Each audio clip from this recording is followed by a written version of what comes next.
Training camp is officially underway, and we're already seeing some major movement in rookie dynasty value. Some guys are flashing in camp, climbing depth charts, and making some noise, while others are losing ground fast. In this video, I'm breaking down the top 5 rookie risers heading into the 2025 season. These are players whose stock are trending way up, and you might want to grab these guys before it's too late. Hey.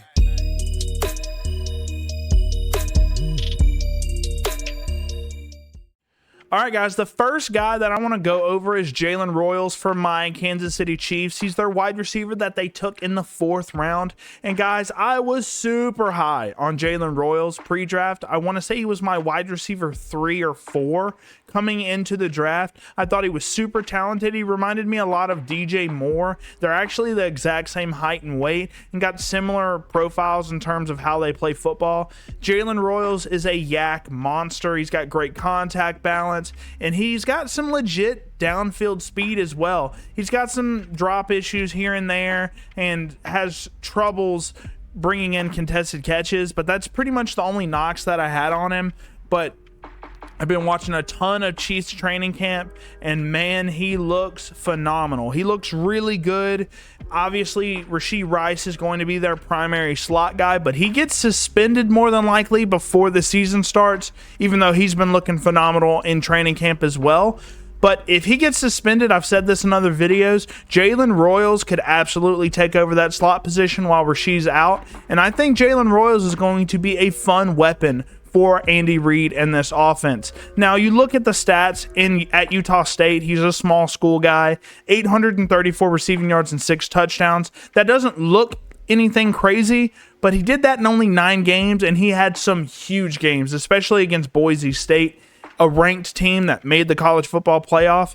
He obliterated them, even though they lost. Their defense was horrible, but Jalen Royals was on a tear last year, and then he had a foot injury. He decided to sit out the rest of the season to not risk injuring himself. So overall, I think he's got a ton of talent. I think he's got a lot of skills, similarly to Rashee Rice in some ways. So I think he's going to be a similar sort of player in terms of how they use him schematically. So if you guys want a guy that can have some impact similarly to how Rashee Rice was, I think early on in the season, if he can get this offense under wraps in terms of mentally, I think he's going to be a fantastic option for us in the first 6 weeks of the season. Up next on my list is a running back. It's Skattebo for the New York Giants. And guys, he had a stellar season last year at Arizona State. Notably, if you guys watch the college football playoff, he had a phenomenal game versus Texas where they ran him like 40 times. He was puking on the sidelines. He was just having a day. But he goes to the New York Giants, who already have a guy in Tyrone Tracy that they kind of gave a lot of volume to last year since Devin Singletary got hurt. But with Scataboo, I mean, he is a prototypical workhorse running back. He's not the best in terms of long speed or as an athlete, really, but he's got some sweet feet, and he was one of the hardest running backs in the class to tackle. I mean, him and Ashton Gentu were very similar in terms of how many tackles that they broke. Skattebo is phenomenal. He's got that shortness. He's 5'10" listed here, but I think he's more like 5'8 and a half, 5'9", but he's 220 pounds. Rumors are he's bulked up to even 225, 230. So we'll see what he ends up weighing in at. But with Skattebo, he is phenomenal, man. Look at the stats. I mean, 1,700 rushing yards, 21 rushing touchdowns. He led all running backs in this class in receiving yards, 605 receiving yards and 3 touchdowns. And you see that at training camp as well. He had a phenomenal tip drill where it got deflected in the end zone, and he just comes down with it. Beautiful body control. That was very impressive. I'll see if I can get that clip on the screen for you guys.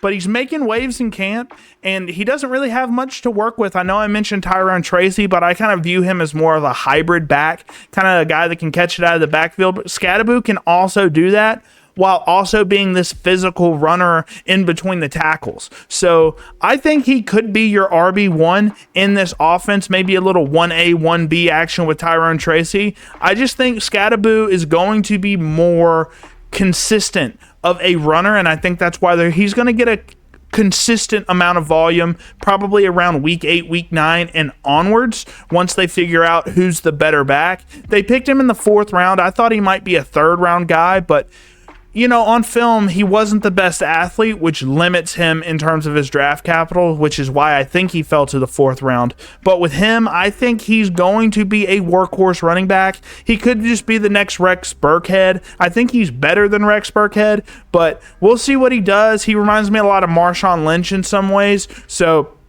I can't wait to see what New York does with him. Obviously, they need a run game with Russell Wilson. They can't just completely rely on the pass, and I think Scataboo could be the key to fully unlocking this New York Giants offense.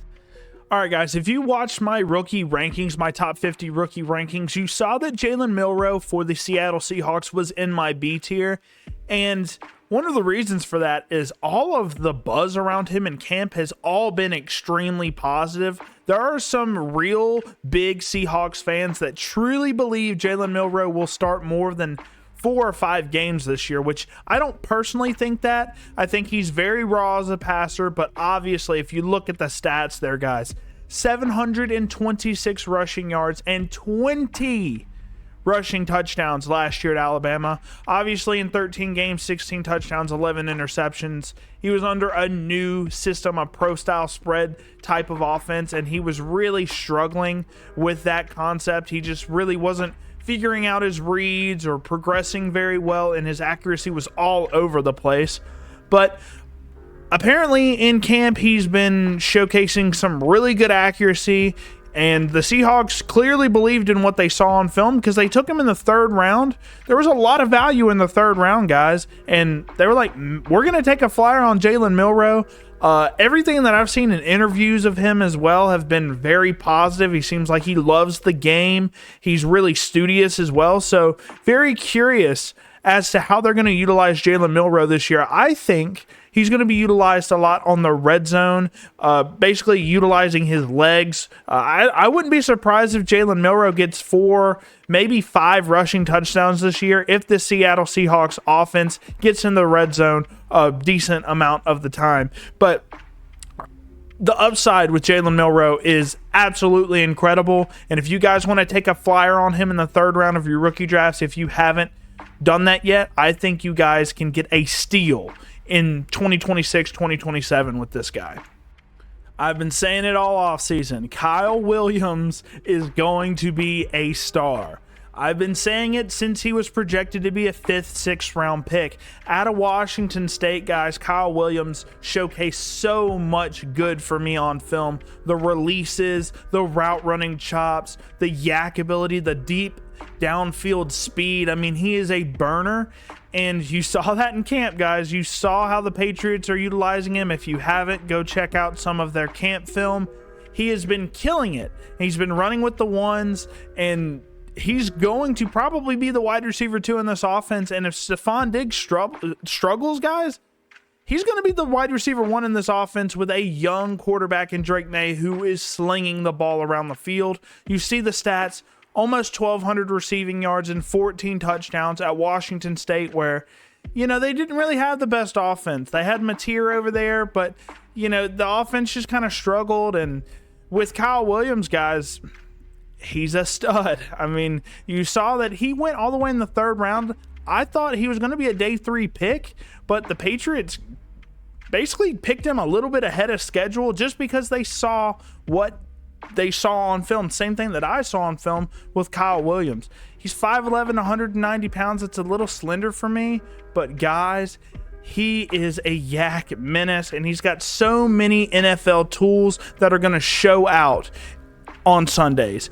Yes, I have him as my wide receiver 44, but I think he will slide up those rankings very, very quickly if he showcases a couple of good games with the Patriots. It's just all about what is this Patriots offense going to do. Josh McDaniels, I'm not a big fan of personally in terms of what his offense does. So we'll see how good this Patriots offense is. If it ends up being fairly pass heavy and can, produce a couple of fantasy relevant wide receivers, I think Kyle Williams is going to be around that wide receiver 20 mark for me at the end of the season. Last but certainly not least, guys, it's Tyler Warren for the Indianapolis Colts. We got a tight end on here. So, at 6'6", 256 pounds, he was one of my favorite prospects in the entire NFL draft. I said that pre-draft and just loved how he played. He uses that frame and just wrecks people. He is a bowling ball in space. He's one of the most physical tight ends that I've seen with the ball in his hands in the past few years. And you see that all over the film. At Penn State, they utilized him in any way that they could to get the ball in his hands. He was their most dynamic playmaker. And look at the stats, guys. In 16 games, 104 receptions. That was second in all of college football. Yes, he had 3 more games, but second in all of college football in receptions. That's including receivers. 1,233 receiving yards. Also second in college football. And 8 touchdowns. That's fantastic numbers from a tight end. But then you look at the rushing attempts as well. He had 26 rushing attempts, 218 rushing yards, and 4 rushing touchdowns. They were utilizing him as the fullback, running back. They were using him in the Wildcat as a quarterback as well. He does have a quarterback background in high school, so you might even see him running some trick play passes, similarly to how Julian Edelman did with the Patriots a few years ago. And man, at training camp for the Colts, he has been killing it. Anthony Richardson, per all accounts, he started off a little rough in minicamp. Now he's coming out here and showcasing that he's improved in a lot of areas. And Tyler Warren as being the main beneficiary of that. I mean, he's got a ton of targets. He looks like he's going to be the #1 option for Anthony Richardson if it goes like it's been going in camp so far. And that's why the Colts drafted him top 15. He was the 14th pick this past season. And Shane Steichen, who is a creative offensive-minded head coach, he's going to utilize Tyler Warren in so many ways. That's what I was hoping for. And then you see it. You see Tyler Warren lining up at the fullback position. He's going to be taking some red zone carries away from Jonathan Taylor, I think. And Tyler Warren, I think he's absolutely worth a mid to late first-round pick in terms of rookie picks. And you see him, he's my tight end 3. Only Trey McBride and Brock Bowers are ahead of him in my rankings. And guys, I cannot stress this enough. If you have Tyler Warren on your team, you should be smiling from ear to ear because he's going to produce a lot of fantasy points for us in a lot of different ways.